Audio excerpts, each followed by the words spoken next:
Coleman, Nelson Eddy.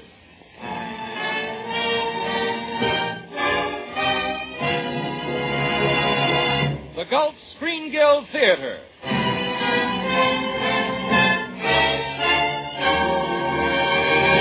Your host, the director of the Star's own theater, Roger Pryor.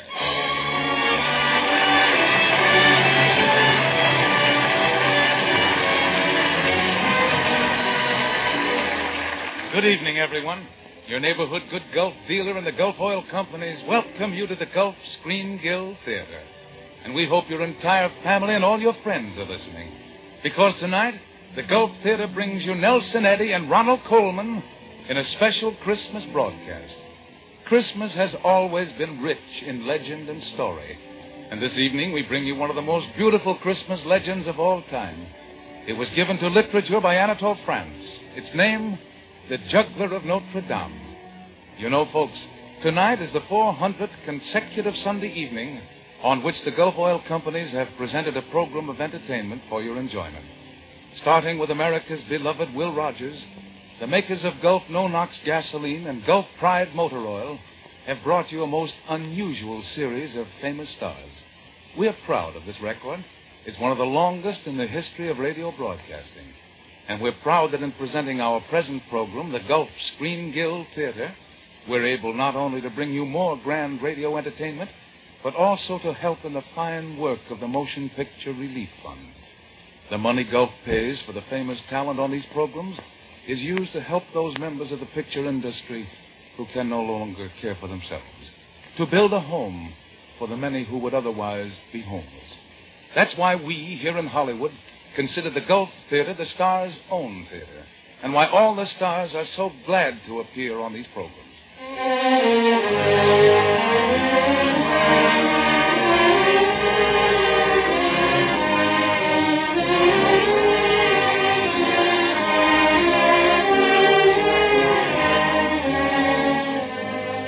For all of us in the clan of radio and moving pictures and entertainment in general, Christmas brings a special problem. How can we celebrate the greatest of all festivals in a reverent, yet original manner? How can we discover a new Christmas idea for our program? This year, we're in luck. For this year, right into our laps has fallen what many of us believe to be one of the richest Christmas plums of all, a great and dramatic legend out of the Middle Ages, a great and beloved singer to color it with music, and a screen star celebrated for his brilliant reading ability to spread it all out before you. Ronald Coleman is here to bring you the story of the Juggler of Notre Dame. Nelson Eddy to sing the role of the kindly monk who befriends the poor juggler. The musical background will be painted by Oscar Bradley's Augmented Gulf Orchestra with Frank Tours conducting. And now, Nelson Eddy is the singing monk, Ronald Coleman is the storyteller, and our special adaptation of Anatole France's beautiful tale, The Juggler of Notre Dame.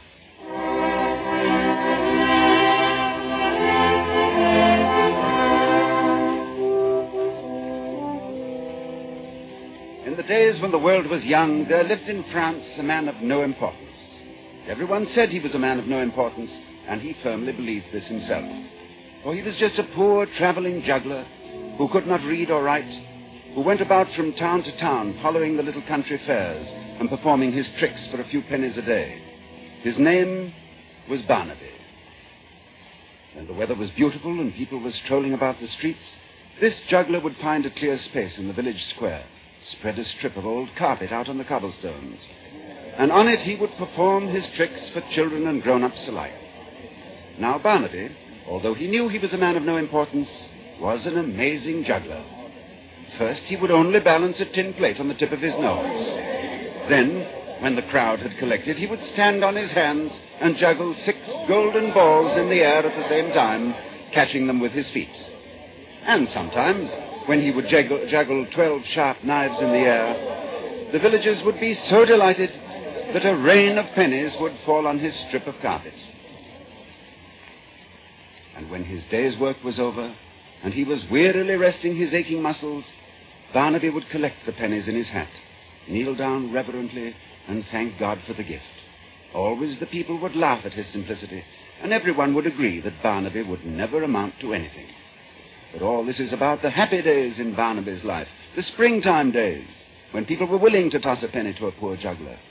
For when winter came, Barnaby had to wrap his juggling equipment up in the carpet and trudge along the roads begging a night's lodging in farmers' barns or entertaining the servants of some rich nobleman to earn a meal. And Barnaby never thought of complaining. He knew that the winter and the rains were as necessary as the spring sunshine, and he accepted his lot. For how, Barnaby would say to himself as he trudged along, could such an ignorant fellow as myself hope for anything better? Now, one year in France, there was a terrible winter. It began to rain in October, and there was hardly a patch of blue in the sky by the end of November. Yes, a terrible winter. The poor people huddled in their thatched huts and slowly starved away, and it is said that the wolves came down out of the mountains and ranged through the icy streets of Paris itself. And you can imagine what all this did to the little vaudeville entertainer whom this story is about.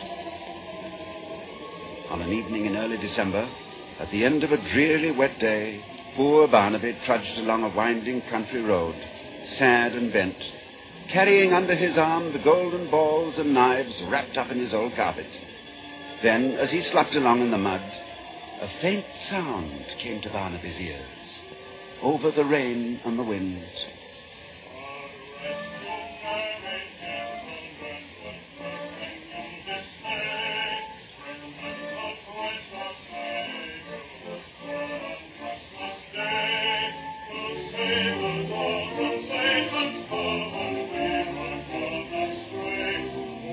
Someone was coming up the road, and in spite of the storm, was singing as happily as if it were a day in June. Barnaby stopped and listened, with the rain running down to the tip of his short little nose.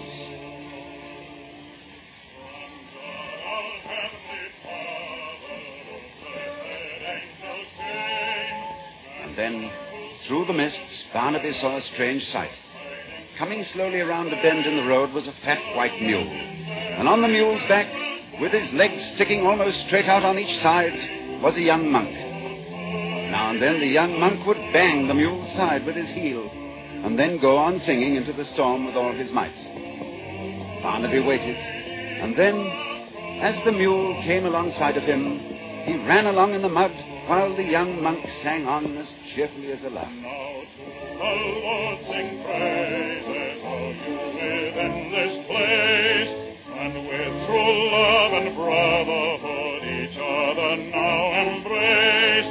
This holy tide of Christmas all other doth deface.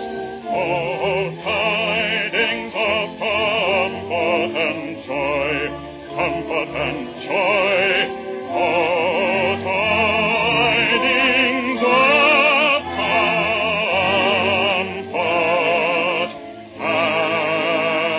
and joy.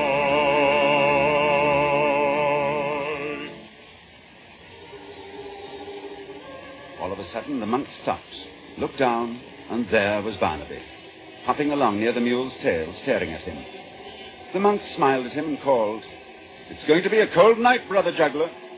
And Barnaby said, his teeth chattering, Yes, indeed, sir, very cold indeed."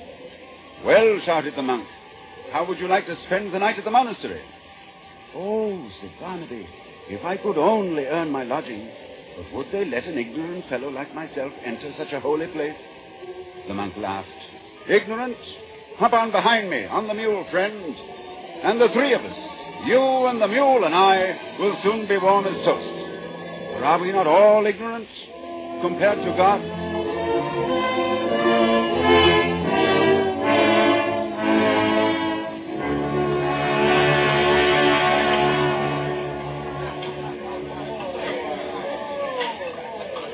And that night, Barnaby found himself seated at the great candle-lit dining hall of the monastery.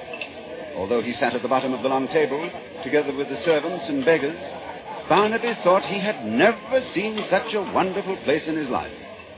Everybody was laughing and telling old-fashioned jokes, and there were enormous steaming pasties standing about everywhere on the table, and huge tankards of creamy, foaming ale, and great pitchers of homemade wine, and, well, Barnaby just sat and ate and drank more than he ever had in his life. And then, to cap it all, his friend the monk now in a fine dry robe, and just as merry as ever, was standing up to sing for the assembled company. Balthazar's song, which tells the tale of one of the three wise men journeying out of the east to Bethlehem.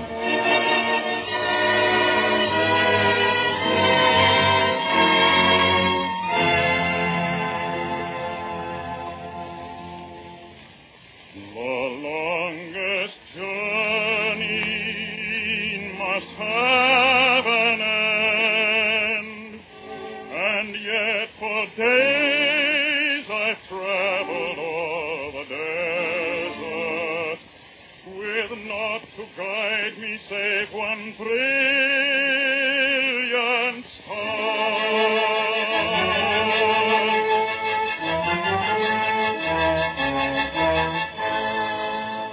Tonight it has not risen, here will I and mine remain by this old well until the star returns to guide us on our way.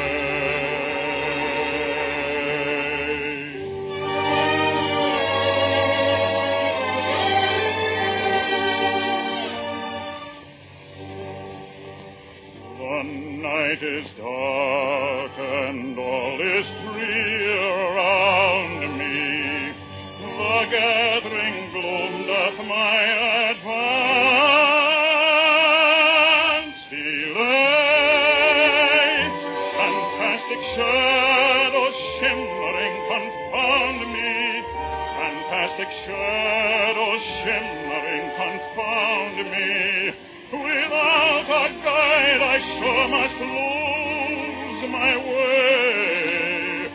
Without a guide I sure must lose my way. The night is dark and all is drear around me. Without a guide I sure must lose my way. Without a guide, I sure must lose my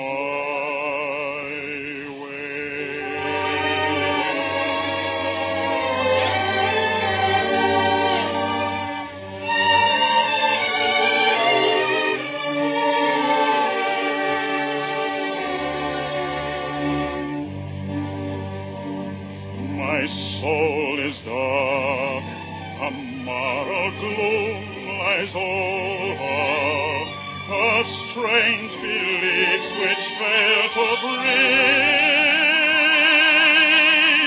it ease. Oh, day star, rise, disperse the clouds that hover. Oh, day star, rise, disperse the clouds that hover, and point the highway to eternal peace, and point the highway to eternal peace. Oh, day star, rise, oh, day star, rise,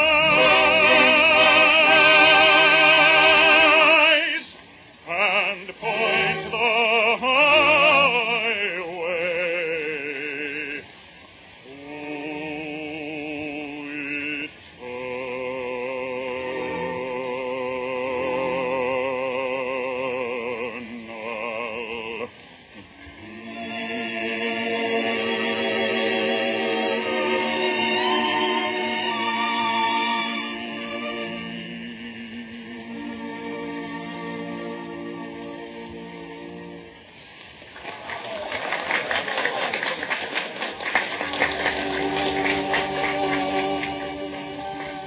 Then, as the singer sat down again, suddenly everybody looked at Barnaby, for he had risen, trembling, and was running clear around the table to where the lordly abbot sat at the head, and there Barnaby sank to his knees. Father, grant my prayer. Let me stay in this wonderful place and work for you. I cannot hope to become one of you. I am too ignorant. But let me work in the kitchen and the fields and worship in the chapel. The monk who had met Barnaby on the road turned to the abbot. This is a good man, simple and pure of heart. So the abbot nodded. And Barnaby that night put his juggling equipment under the cot in his cell and decided that never again would he go back to his old profession. And in the days that followed, everyone smiled at the eager way he scrubbed the floors and labored through the buildings, and everyone smiled at his simplicity. As for Barnaby, his face beamed with happiness from morning until night. Until 2 weeks before Christmas. Then Barnaby's joy suddenly turned to misery. For around him, he saw every man preparing a wonderful gift to place in the chapel on Christmas. The leader of the monks had written a scholarly book in Latin, which he was going to dedicate to God on Christmas Day. Then there was Brother Maurice, who had the art of illuminating copies of the Bible. With gold and silver and rare enamels, he would place exquisite miniature paintings on the corner of each page. And Brother Marbode was completing a marvelous statue of Christ. This fine artist spent all his days in carving images in stone, so that his beard, his eyebrows, and hair were always white with stone dust. And this Christmas, he was completing one of his most inspiring works. Then there was Brother Ambrose, who wrote music, and who had completed scoring a great mass to be played on the organ during Christmas services. And Brother Joseph, who had trained the choir for weeks in an arrangement of chorales. All around, those educated, trained artists followed their work, each one of them readying a beautiful gift to dedicate to God on Christmas Day. But what about Barnaby? He could do nothing. I am but a rough man, unskilled in the arts, and I can write no book, offer no painting or statue or poem. Alas, I have no talent. I have no gift worthy of the day. So Barnaby sank deep into sadness and despair. At night he could no longer sleep, but tossed on his mattress and stared at the ceiling overhead. At last, Christmas Day came, and the chapel was resplendent with the gifts of the brothers. The giant organ rang with the new music, the choir sang the chorales, and the candles glittered around the great new statue. But Barnaby wasn't there. He was in his tiny cubicle, praying forgiveness for having no gift to offer. Then a strange thing happened.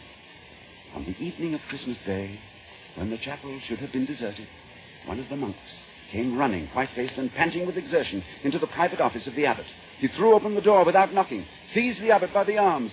"Father, a frightful thing is happening. The most terrible sacrilege ever to take place is going on right in our own chapel. Come." Together, the two portly men ran down the corridors, burst through a door, and came out on the balcony at the rear of the chapel. The monk pointed down toward the altar. The abbot looked, turned ashen in color. "He is mad." But down below, in front of the altar, was Barnaby. He had spread out his strip of carpet, and kneeling reverently upon it, was actually juggling in the air 12 golden balls. He was giving his old performance, and giving it beautifully. His bright knives, the shining balls, the tin plate balanced on the tip of his nose, and on his face was a look of adoration and joy. "We must seize him at once," cried the abbot, and turned for the door. But at that moment, a light filled the church, a brilliant beam of light coming directly from the altar, and both the monks sank to their knees. For as Barnaby knelt exhausted on his carpet, they saw the statue of the Virgin Mary move. She came down from her pedestal, and coming to where Barnaby knelt, she took the blue hem of her robe and touched it to his forehead, gently drying the perspiration that glistened there. Then the light dimmed, and up in the choir balcony the monks were joined by the brother who had befriended Barnaby. His eyes were moist with joy as he perceived the miracle below. He turned and spoke to the abbot. God has accepted the only gift he had to make. And the abbot slowly nodded. "Blessed are the simple in heart, for they shall see God."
to Ronald Coleman and Nelson Eddy.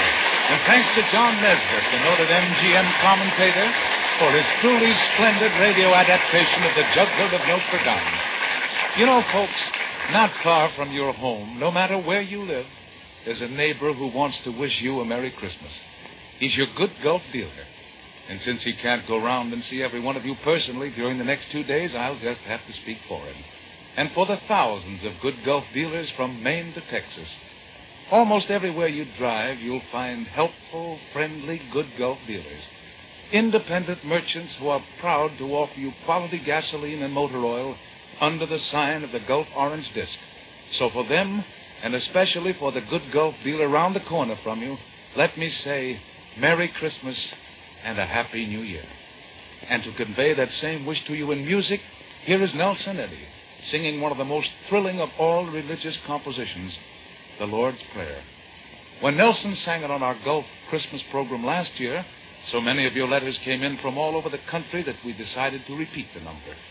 So again this Christmas we present, as we have in the past and as we hope to do for many years in the future, Nelson Eddy, the choir and the orchestra, and the Lord's Prayer.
deliver us from evil.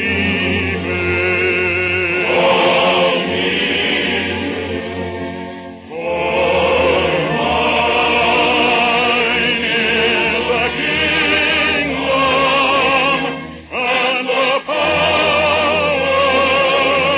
and the